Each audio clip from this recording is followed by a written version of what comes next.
Good evening. Closed for good. The Ontario Science Centre, a provincial landmark already at the centre of a contentious debate, was shut down today. The surprise announcement made this afternoon after workers began erecting fences around the attraction this morning. CTV's Queen's Park Bureau Chief Vaughan Morris is live with the details. Siobhan. Well, Michelle, we knew this day would come, but the way it came, nobody really expected. We've heard from employees that they're hurt, stunned by the way this news was delivered, and now they're wondering what happens next. Through the day, fencing was set up. No ceremony, no big goodbye for an iconic attraction that's closing its doors for good. Every building has a lifespan. The current OSC facility is more than 50 years old. The problem, according to an engineering report commissioned by the government, has to do with the roof.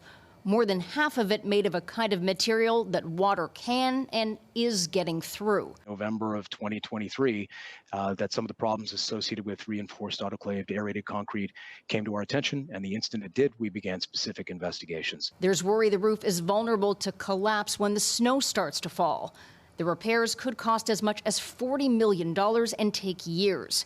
While the centre is closed to the public, staff will be there until Halloween. And move the exhibits and the attractions and the assets out of the Ontario Science Centre, that we have the time. The rush of it all frustrating for those who hold the Science Centre dear. They've created a crisis by deferring maintenance so they can relocate the Science Centre to Ontario Place to reward Therm Mega Spa. That relocation plan has led to skepticism. Especially given that we know what their end goal is, which is to justify the mega spa at Ontario Place. The government says no one will lose their job for now. Summer camps have been canceled with plans for refunds and alternative programming at a nearby school. This is going to throw families from Don Valleys and across the province into a tailspin.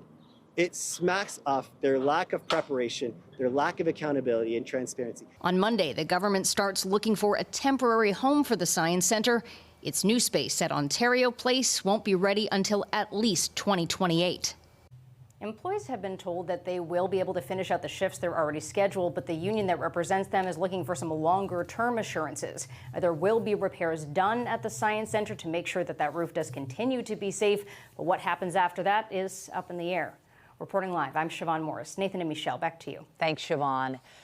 A neighborhood in Vaughan is reeling after 4 people were shot this morning, one of whom later died. Police are calling it a targeted and isolated incident, but it's left many people on edge. CTV's Janice Golding is live tonight in the neighborhood with the latest. Janice. Hi, Nathan. Yes, residents are calling this particularly alarming because it happened when many of them were out and about during the morning rush. Meanwhile, students we talked to say they were in the middle of writing exams when they heard an announcement over the loudspeaker that they were being placed in hold and secure. So a very frightening morning for everyone in the area. A body is removed from this home on Casanova Drive late this afternoon. The aftermath of a mass shooting that occurred just before 9 this morning. So there was about 10 at first. Then they got a little bit there was a little brief pause, a little bit quieter, as if maybe he went inside, went in the garage or whatever. A couple more, 5, 6. Lorenzo was taking his sister to school when he heard the gunfire and then heard screams from a neighbor to get back in the house. I don't know, he wasn't too big of a guy. He was just, he was a regular guy. Seconds later, Lorenzo says he saw a middle-aged man calmly leave the residence. He came walking on the driveway. He hopped in his car. He threw a U-turn right on this street here, drove right through where we're standing, and he took off up Davos toward, I guess, Western. Within minutes, emergency responders arrived at the home. I woke up this morning about 9 a.m. to the sound of a bunch of sirens coming onto our street. I heard the cop cars and the sirens going off one after the other, one after the other. Rohan says he went outside to see what was going on and saw people being loaded into ambulances. So one lady being taken to the ambulance and a gentleman after. She was lying down and they were trying to maybe resuscitate her. The guy, he was sitting up. Police say 4 people were shot. 1 would be pronounced dead inside the home, while 3 others would be taken to hospital. Our investigators, our initial investigation has revealed that the shooter or shooters had intentionally targeted this home. They came to this home and committed their crime. As this video shows, this is not the first time this home has been targeted. 2 cars were set ablaze in the driveway on December 25th around 2 a.m. Crime Stoppers releasing video of the arson and a suspect fleeing on a scooter. They're clearly targeted. They're bringing all their issues here, and I think it's just making the community very unsafe. I saw it, I go, that's strange that they burned the car right in the driveway, right? Obviously, I thought maybe kids did it or something, right? But obviously not. Police won't confirm the relationship of those who were inside the home, but land registry records show it was bought in a power of sale in 2019. Neighbors say the home was occupied by a child, a husband and wife, along with a mother-in-law. I don't know if they're okay or not, but it's really sad. The suspect or suspects are still at large. Police have not released suspect descriptions, but Lorenzo tells CTV News that he did see the suspect leave in a white Kia SUV. Meanwhile, we just spoke to another neighbor who told us he saw a white SUV parked in front of his house about 8:30 in the morning, and he wondered who it belonged to because he did not recognize it. Police are asking anyone who might have any information to contact them as soon as possible. Reporting live, I'm Janice Golding. Now back to Michelle. Thank you, Janice. 4 people have been found dead in a rural home near Windsor. It happened in the community of Harrow, which is about 45 minutes south of Windsor. OPP officers were called to the home around 1:30 yesterday afternoon, where they found the 4 bodies. The mayor of the rural town says the victims were a mother, father, and 2 young children. An autopsy will be conducted to determine the exact cause of deaths.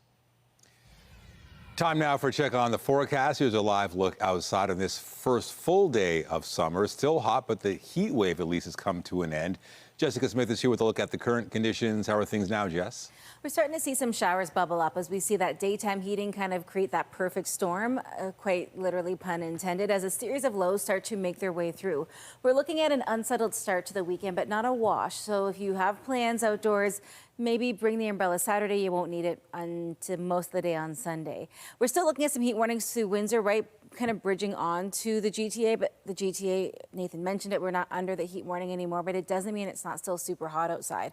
We're still kind of in the low 20s, mid 20s, but it feels into the 30s, and of course into that southwestern corner, they're still holding on to a ton of heat. Windsor, for example, right now, it still feels like 40. Heading into the weekend, we are out of heat warning criteria, but still above seasonal, so it is going to be a little muggy kicking things off. Coming up, I'll have a full look at your long-range forecast, including what we can expect as we wrap up the month of June, but right now, I'll send it back over to Michelle. Thank you, Jess. A driver tried to pass a streetcar at more than 120 kilometers an hour and ended up totaling his very expensive ride. Still ahead, why some are calling for special licenses for the drivers of extremely fast cars.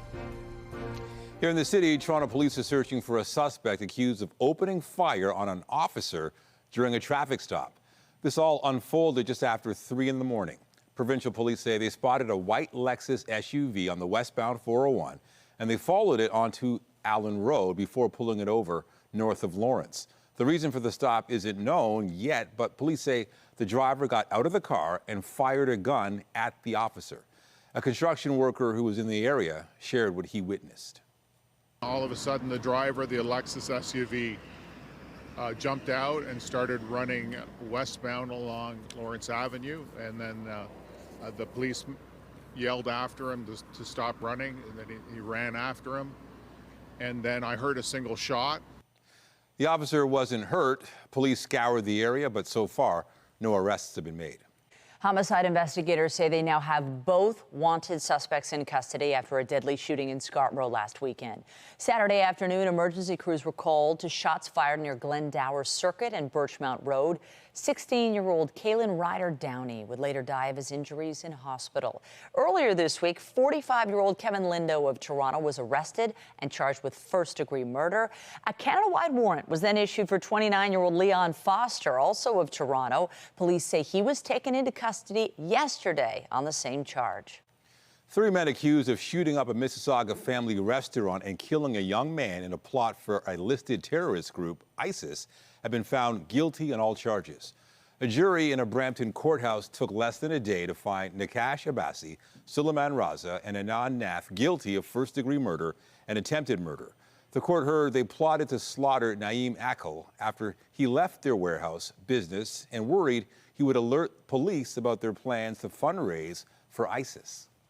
Toronto police have announced the results of a major effort to crack down on auto thefts in the city. Police say Project Poacher was an investigation into a crime ring responsible for re-vinning cars. CTV's Mike Walker has the details.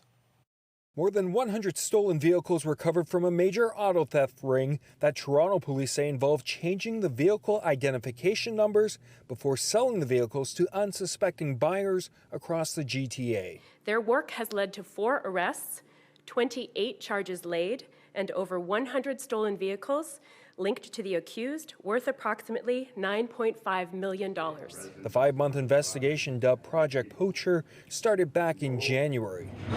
Investigators allege the suspects conspired with a former Service Ontario employee who created fake registrations to make the vehicles appear legitimate. The suspects would provide the former employee with with vehicle identification numbers from vehicles that had previously been sold or exported out of the country. In exchange for money, the former employee would then create new, legitimate-looking vehicle registrations and license plate.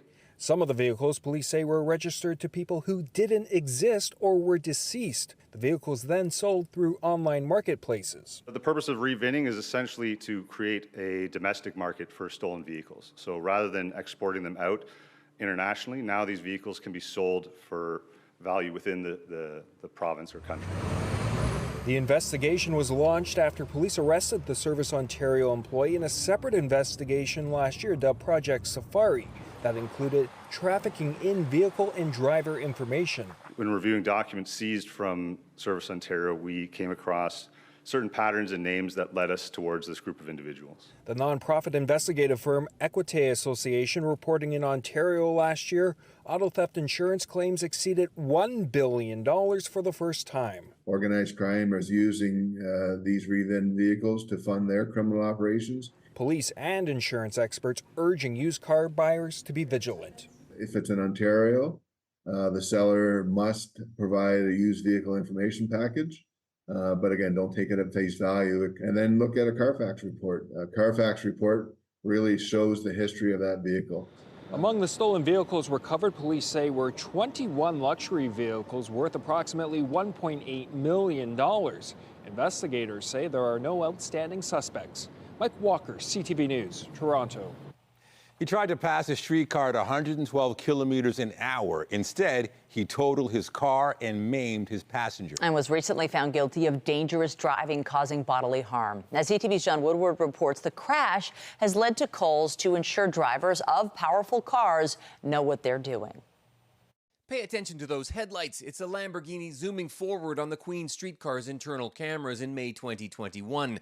It's trying to pass, and the front camera catches the moment the sports car doesn't make it. Smashing into parked cars, the passenger left with life-changing injuries. It is horrifying to think that something like that could happen on a street like Queen Street East. A police investigation showed the Lamborghini had been going a maximum of 112 kilometers an hour, more than 3 times the speed limit. The driver, mortgage broker Jason Georgopoulos, was convicted last month of dangerous driving causing bodily harm. Justice Anne Malloy saying Mr. Georgopoulos was joyriding and showing off, both for the benefit of his young assistant and to impress people along the way who would be envious of his fancy car.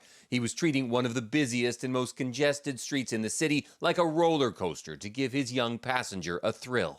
Georgopoulos shared ownership of the car with a friend. They both split the $400,000 loan and the $8,000 a month payments.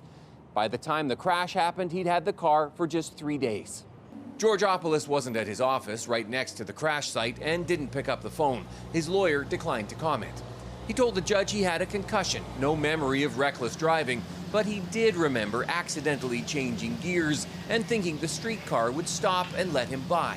Streetcars don't stop to let drivers pass. That's ludicrous. The reaction from road safety advocate Jess Speaker, the same word used by Justice Anne Malloy, ludicrous. She found his testimony neither credible nor reliable, calling his driving reckless conduct in the extreme. Speaker believes drivers of extremely fast cars should need special licenses. The fact that he's driving a car which he's clearly not equipped to handle is probably a failure of our provincial licensing system. A great idea, says Toronto councillor Diane Sachs, though it would be up to the province to do it. I was horrified at all the lives that were put at risk. I was horrified at the arrogance of this man. The crash may yet be more costly for Georgopoulos. On top of losing the car, he's being sued by his passenger for $5 million. John Woodward, CTV News. Community members and leaders gathered in Nathan Phillips Square for the annual sunrise ceremony to mark National Indigenous Peoples Day.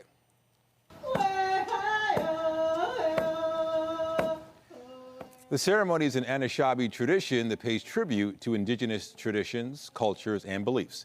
It also includes a spirit cleansing with sage and a pipe ritual with tobacco. It's inspirational to be at this sunrise ceremony so that Indigenous people can remind us to take good care of each other, to share what we have, not to take what we don't need, and to care for the earth so that we can continue to walk the good way.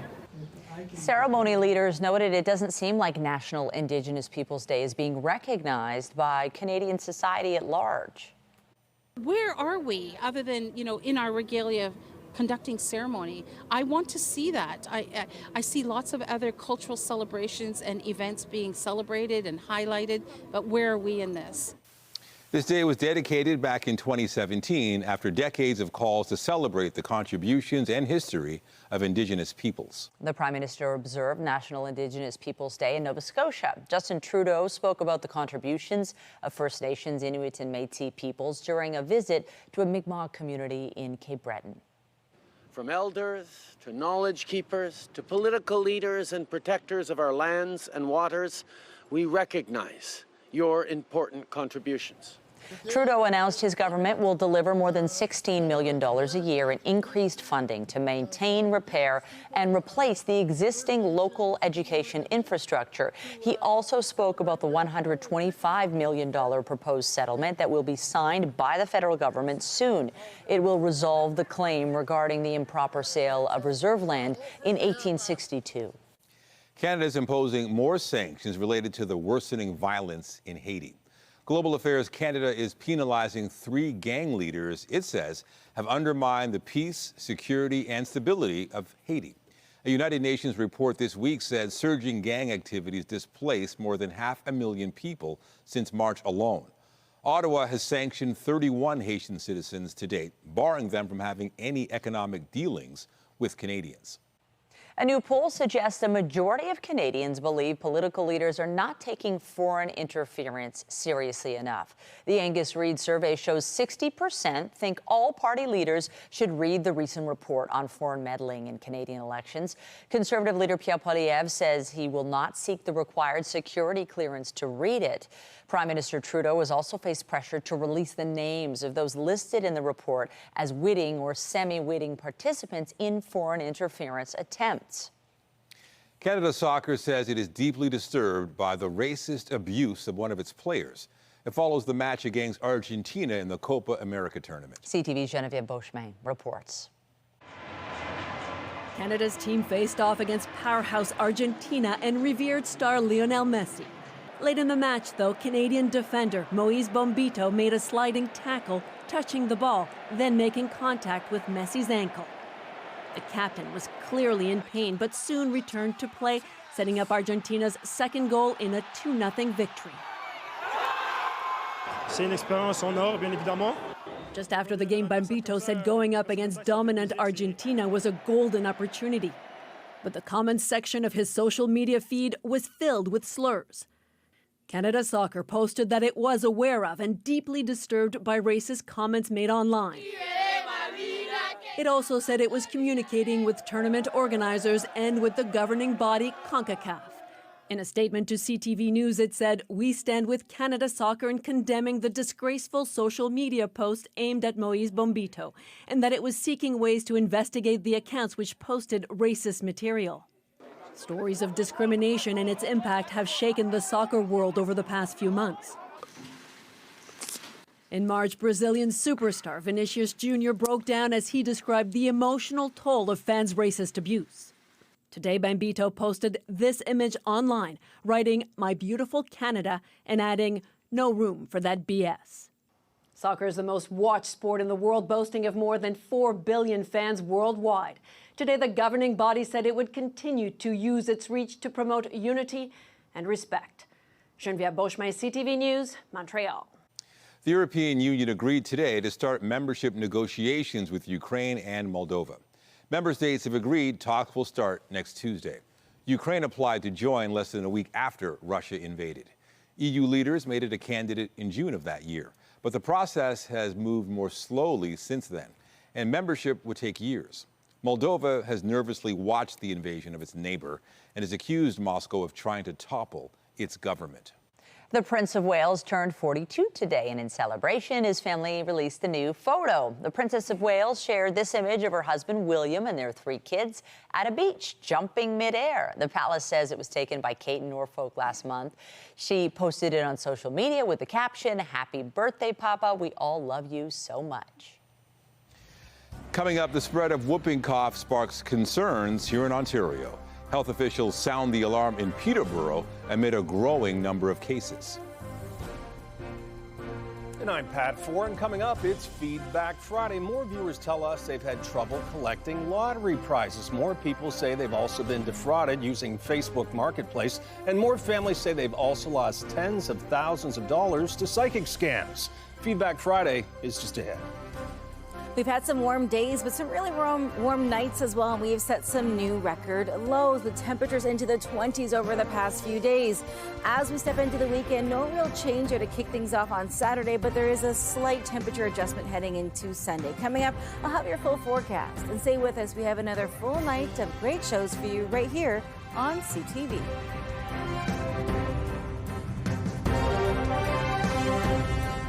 We had a lot of reaction to our recent consumer stories on Facebook Marketplace fraud, porch pirates, and trying to collect a lottery prize. Other viewers say they've had problems with psychics charging a lot of money and making promises that never come true. Here's Pat Foran and Feedback Friday. Pat. Thanks, Nathan and Michelle. Last night we had a story about a woman who gave a psychic $46,000 to get rid of evil spirits and her depression. With our help, she got her money back, but we also heard from other families who say something similar happened to them. And did any of the things that he said would happen come true? Nothing has happened. Marie Jean said after losing her home and sinking into depression, she went to a psychic who promised he could get rid of evil spirits. She paid him $46,000, and he claimed her life would change for the better. I'm going to be the recipient of the biggest lotto, biggest jackpot. I'm going to have a home by the lake. But after she paid the money, the psychic just asked for more. Edward wrote, "My mother and I paid a psychic $32,000 and he promised a lottery win, a new house, and improved health. Nothing happened. We were scammed." Criminals have devised a new way to steal packages. They have items delivered to your home that you weren't expecting and then try to take them before you notice. And they were going to steal this package, and I think our house was being watched. With an increase in package theft, some viewers believe the current system isn't working. Roman told us, leaving expensive items on your doorstep is ridiculous. Deliver the package to a person or make it available to be picked up the next day. Right now, I cannot get the money. A Markham man bought a Lotto 649 ticket in April of last year and only realized months later that he had a winner. Even though he won almost $1,200, he couldn't collect his prize for over a year because he couldn't remember where he bought the tickets. OLG is asking him what location he bought it when it's months ago. Colleen wrote, "My grandpa won $1,000 and they refused to give him the money until he could figure out where he bought the tickets." A woman was selling a diaper genie through Facebook Marketplace. A man offered to buy it and said he would send an e-transfer of $40. But when she clicked on a link, it took her to a fake website and her account was drained of $6,000. He completely wiped out my money, took everything. Whenever you're accepting an e-transfer, David said, use auto deposit. So once you give your email address for an e-transfer, the funds go right into your account. And also watch out for e-transfers that come as texts or emails that you weren't expecting. It's most likely a phishing scam trying to get you to click on a link to steal your personal information. On your side, I'm Pat Foran. If you have a consumer story idea, email us at alert@ctv.ca. Today was the first full day of summer, and to mark the occasion, some people in the UK were up very early to watch the sunrise. They gathered at the ancient stone circle of Stonehenge to mark the summer solstice. It occurs for Earth's upper half when the northern hemisphere is tilted most closely towards the sun. This also marks the longest day and shortest nights of the year.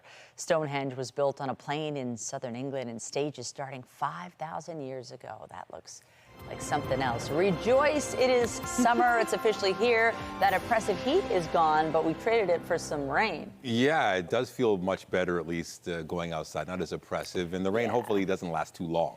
It is a little bit unsettled as we get through the end of our day today. Light rain right now in and around the GTA. Tomorrow's a little spicy if you're going towards northern Ontario, but overall not a wash of a weekend. Just bring the umbrella, especially if you're going to spend some time outside. Sunday, though. Sunday is your day. Weather is brought to you by Train, the most reliable heating and cooling brand. It's hard to stop a train. The first full day of summer came with a bit of a mixed bag. A little cooler out there, technically temperature-wise, but the humidex value is still really quite warm, and we're still holding on to heat warnings through southwestern Ontario in towards Windsor. We're still looking at it feeling like 41 when you factor in that humidex. Northern Ontario into the 20s again. It was a little cooler yesterday, but everybody holding on to that mugginess as we head in towards the evening. We are looking at a mostly cloudy night, again in the 20s, again feeling into the mid-20s. We don't really see a return to more seasonal weather until we head in towards the end of our weekend and the beginning of next week. Unsettled weather across the board tomorrow as a series of lows make their way through. A southeasterly wind on our Saturday, a southwesterly wind on our Sunday. So it's a warmer flow to the wind, but it is going to be quite unsettled as a cold front kind of makes its way through, slicing through any of the warmth. 27 tomorrow, 28 feeling like 37, still into the 30s in towards, say, Goderich, Waterloo, through London, and in towards areas closer to Hamilton.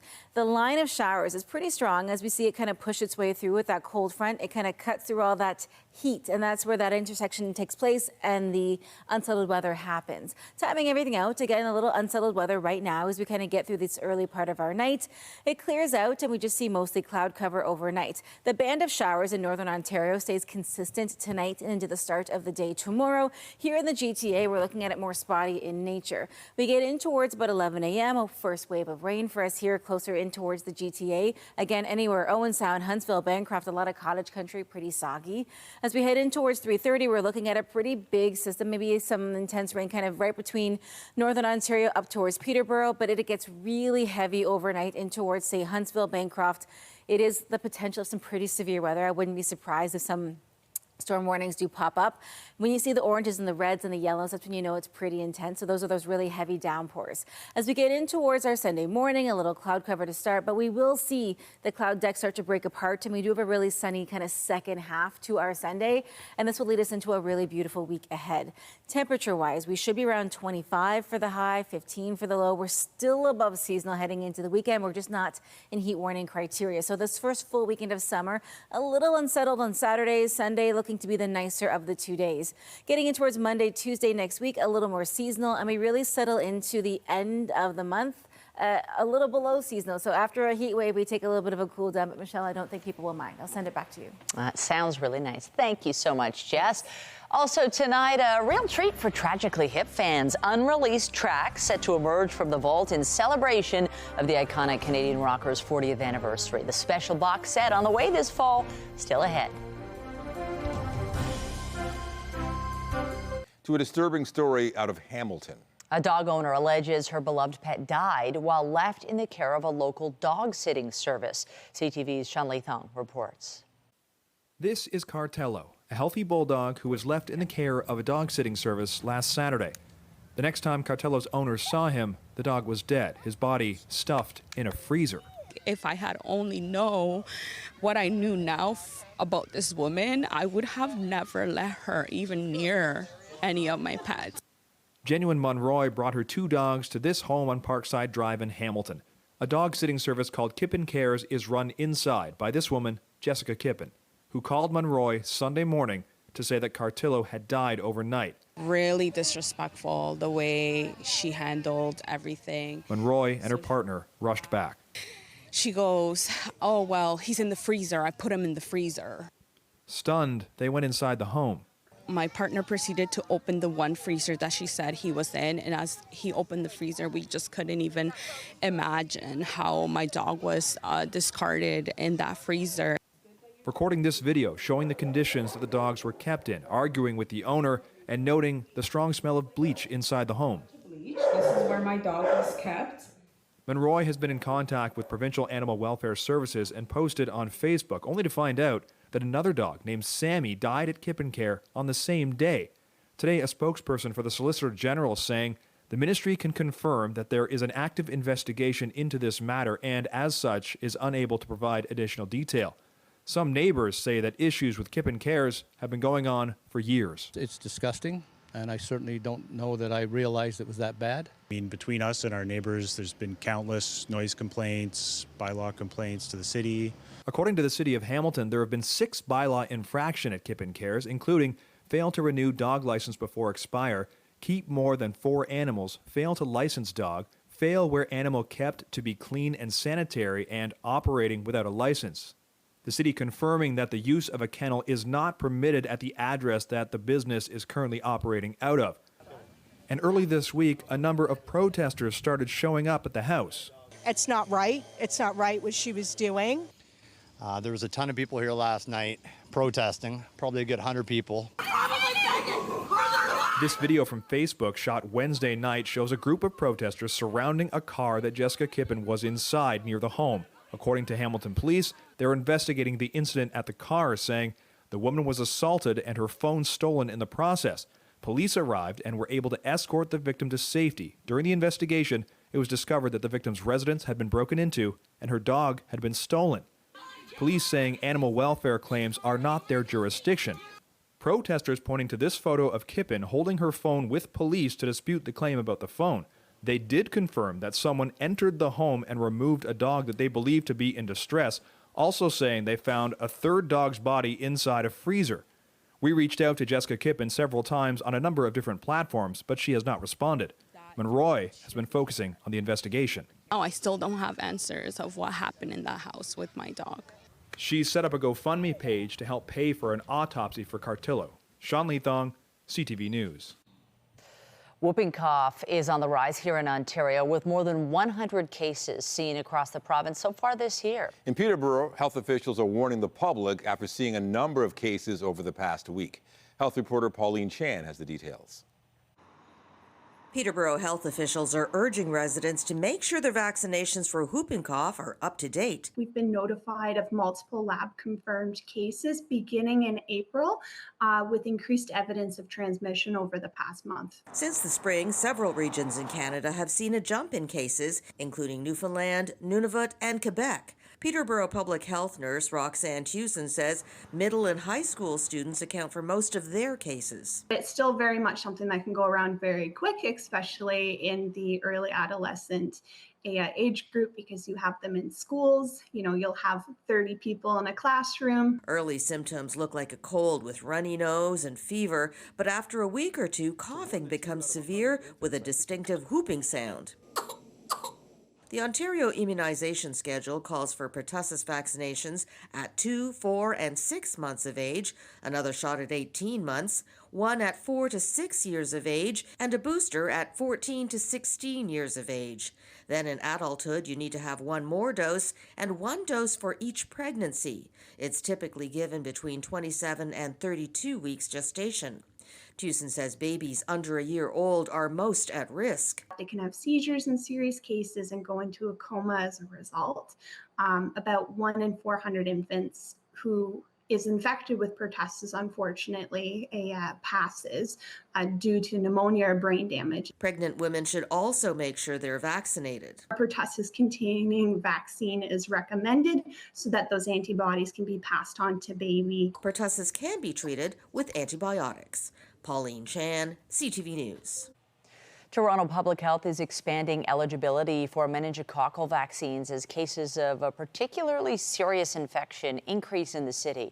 Officials say 14 cases of invasive meningococcal disease have been reported in Toronto so far this year. That's well above the annual average of 6. It can cause potentially deadly infections in the lining of the brain and spinal cord. Several cases match a strain identified elsewhere in travelers from Saudi Arabia.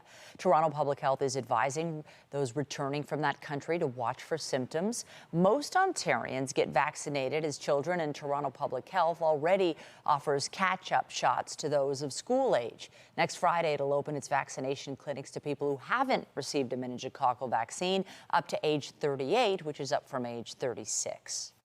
A special swim took place today at Cherry Beach to raise awareness of an upcoming charity event. Hold it a little tighter. Where are you? Fighting Blindness Canada CEO Jennifer Jones took to the water for a 1-kilometer swim without any visual cues. The former competitive swimmer was joined by a guide who helped her complete the swim safely. This comes ahead of the charity's Move for Sight event this weekend. It's I think a humbling experience, and I'm grateful for it. I don't want to do it every day, but I think it's a good touch point on what a lot of people have to face every day. And they don't necessarily have a guide, and they may not be in familiar territory either. The Move for Sight takes place across Canada and here in Toronto on Sunday. And you can find more details at moveforsight.ca. Queen has become the latest rock band to sell the rights to its music.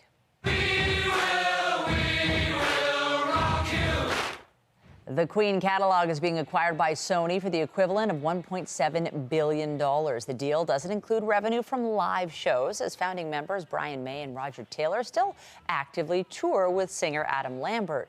Queen's music catalog is considered one of the most valuable of the rock era, with hits like Bohemian Rhapsody, We Are the Champions, and this one, We Will Rock You.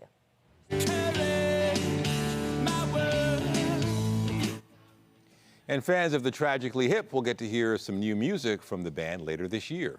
4 previously unreleased songs will be included on a new commemorative box set of their album Up to Here.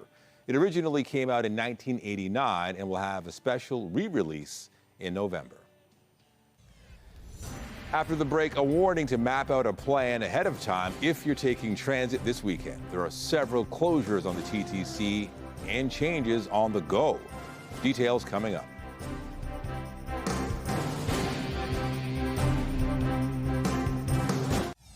They've created a crisis by deferring maintenance so they can relocate the Science Centre to Ontario Place to reward Therm Megaspa. Updating our top stories, a surprise closure of the Ontario Science Centre today. The attraction was been at the center of a relocation controversy, was abruptly shut down this afternoon after workers began putting up fencing around the property. Government officials say a recent engineering report showed portions of the center's roof could collapse. There was about 10 at first. Then they got a little bit, there was a little brief pause, a little bit quieter, as if maybe he went inside or in the garage or whatever. A couple more, 5, 6. A scary start to the day for residents of a Woodbridge neighborhood after 4 people were shot inside a home early this morning. One of those 4 victims has since died. The other 3 were taken to hospital. Police say the shooting was a targeted incident and the suspect or suspects remain at large. Their work has led to 4 arrests, 28 charges laid, and over 100 stolen vehicles linked to the accused, worth approximately $9.5 million. And Toronto police released the results of Project Poacher, an investigation into stolen vehicles recovered from a major auto theft ring. Investigators allege the suspects had conspired with a former Service Ontario employee who created fake vehicle registrations to make the vehicles appear legitimate. Remember to keep up to date day and night through our website, ctvnewstoronto.ca, and by downloading the CTV News app. And if you have a news tip, photos, or video of breaking news, let us know. Hoping to buy a Chinese electric car at a bargain price, you might be out of luck. Andrew Bell of B&M Bloomberg has the latest in business. Hello there. Ottawa may be poised to slap import duties on Chinese electric cars, matching moves by the US and Europe. A spokeswoman for the finance minister, Chrystia Freeland, said, quote, China has an intentional state-directed policy of overcapacity. We're actively considering next steps to counter Chinese oversupply in electric vehicles. Bloomberg reported that the government still has to make final decisions, but is likely to announce public consultations on import levies. On the markets, the Canadian dollar was at 73.01 US cents, down a fraction. WTI oil, the North American benchmark, traded at $80.73, down 56 cents. Western Canadian Select Oil was at $66.94, up 48 cents. And the TSX Composite ended at 21,554.86, down just over 26 points. That's the latest in business. I'm Andrew Bell of BNN Bloomberg. The Business Report is brought to you by Canadian Western Bank, the bank built for business. If you're planning on taking transit this weekend, there are several major closures and changes to keep in mind. The subway won't be running on Line 1 between St. Clair and College stations all Saturday and Sunday because of planned track work. On Line 2, trains will skip Pape Station all weekend due to Ontario line construction. Shuttle buses will be running in the affected areas. And starting Sunday, the TTC will replace the 510 Spadina streetcar with bus service through to the end of the year. The transit agency says upgrades will be carried out on the streetcar's electrical system and tracks will be repaired. The buses will run from Spadina Station to Queens Quay, not to Union. The TTC is increasing streetcar service on the 509 Harbour front as an alternative for some destinations. On Sunday as well, there'll be some welcome transit changes for commuters along St. Clair. The 512 streetcar is coming back after months of replacement bus service and infrastructure work. It'll run from St. Clair Station to Guns Loop, joined by a new late-night 312 streetcar service. Both will skip St. Clair West while the work there continues. And there will be less GO train service on the Lakeshore West line this weekend. As of tonight, trains will only run once an hour between Union and Oakville stations to allow for critical track work. Trains won't stop at all at Appleby and Bronte stations, and they'll be replaced by bus service between Oakville and West Harbour. It's another must-win game for the Edmonton Oilers tonight. They're home to the Florida Panthers, who are getting their third chance to win the Stanley Cup. The Cats head coach was asked today if his team is starting to feel pressure after 2 straight losses. We've won series in game 6s before or on the road before, so that would be in our memory bank. We would feel good about we've been a good road team. So there's some confidence in how we do that. I think the pressure has leveled, in my opinion. It's leveling based on what one team has to lose and what the other team has to gain. It becomes a bit of an even. There's different kinds of emotions for both teams, but they're both now equally strong. It's just kind of getting down to the wire, I guess. Game 4 and 5, it's kind of the same like elimination games, but this time, potentially we got 2 games left, so we're just dialed in for that, and we're super excited for the opportunity. Both teams practice today. The Panthers lead the series 3-2, but will have to deal with an Oilers team that's looking to keep their momentum going. There will also be a raucous sellout crowd at Rogers Arena, hoping to see the series head back to Sunrise for Game 7 on Monday. To baseball, and the Toronto Blue Jays have activated right-hander Yariel Rodriguez. Rodriguez will start tonight's series opener in Cleveland. He'd been on the injured list since April 30th with thoracic spine inflammation. Rodriguez made his MLB debut April 13th and has never faced the Guardians. The Jays optioned right-hander Ryan Burr to AAA Buffalo in a corresponding transaction. The people of Boston celebrated their latest NBA championship today.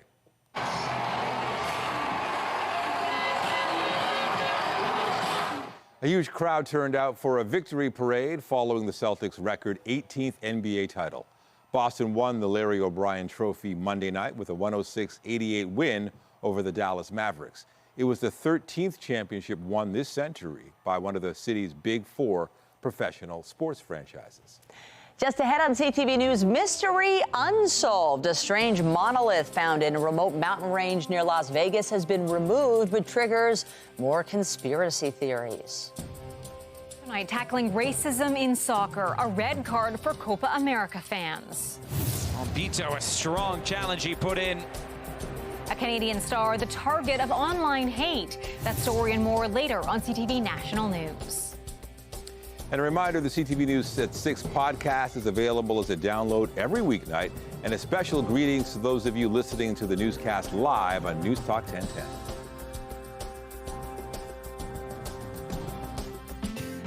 Hi, Toronto. I'm Teddy Wilson. And I'm Nicole Cervinas. Welcome to Things to Know TO. Each week, this show shines a spotlight on a wide variety of local businesses, services, events, and initiatives from across the greater Toronto area. These companies are part of what makes Toronto one of the world's most vibrant cities and a great place to live, work, and play. Join us every week on Saturday mornings for Things to Know TO. And don't forget to visit our website, thingstoknowto.ca, to check out all of our great content. Finally tonight, a mysterious object discovered in Nevada over the weekend has now been removed by authorities. Police say it was due to public safety and environmental concerns. The column, made of reflective sheet metal, has been moved to an undisclosed location while officials decide what to do with it. There's still no indication who put the monolith there or why. One of several that's popped around the globe. What's up with this? Qu'est-ce que c'est? Who knows? Either way, whether it's there or not, the weather, I'm sure, there is really warm. And for us, warm as well. And it is going to be a bit of a muggy night ahead of us. We are holding on to this heat and humidity as we step in towards the end of our day. Right now at 22, but it still feels like 30. We're at 29. It still feels like 39 out towards Windsor. We're really warm right across the board. Unsettled into our day tomorrow, but at least it is mild. And as we head in towards Sunday, it's not too bad. And a final little thing I want to add, it's my dad's 70th birthday today, so I want to wish Carlton a very happy birthday. I love you, and I'll see you soon. Happy birthday, Carlton. Happy birthday. Some great treats heading your way. She's been talking about it. All right, that's it for us, but be sure to join Omar Sachedina tonight at 11 for CTV National News, followed by Zoraida Allman with our next local newscast at 11:30. In the meantime, our coverage continues anytime on CP24 and online at ctvnewstoronto.ca. For Jessica Smith and all of us here at CTV News, thank you for watching. Have a fabulous night. Did you say 70? Did you say Yeah.